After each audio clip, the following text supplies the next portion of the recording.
My name's Criz. The incident that I wanted to talk about, I got a telephone call from one of my neighbours warning me that there was graffiti in the close where I live in a tenement, I live at the top floor. And I suppose at the time when I was going in, I thought, well, why have they warned me? That's a strange thing to do. I realised the minute that I walked up close, there was all this homophobic abuse and graffiti on the walls, and I'm gay.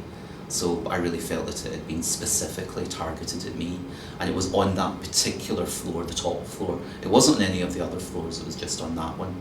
And what the individual had also done was they'd ripped off some draft excluding a piece of metal, and it was pointed, and they'd used that to carve into the wood of the banister, and they'd actually tried to hack into the wall to try to make the graffiti permanent. So it was quite sinister. It made me feel as though I was in danger. It made me feel as if this is where I live, this is where I've been living for a long period of time, and I didn't feel in the least bit safe.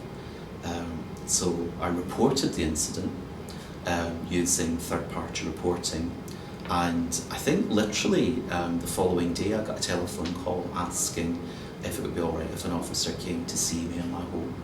By that point my neighbours had washed off, they'd got rid of the graffiti. I'd had the presence of mind to take photographs, and I remember the officer holding the iPad looking at this graffiti and being visibly shocked. You could see it in his face. And then he was incredibly supportive, telling me about all the different support that I could actually get, and various different organisations that I could actually be in contact with.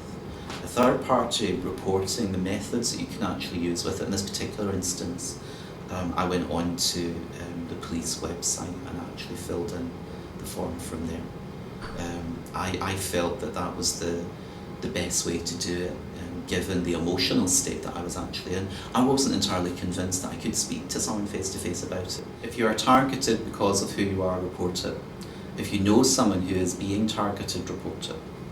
Together we can make a difference. Scotland is no place for prejudice.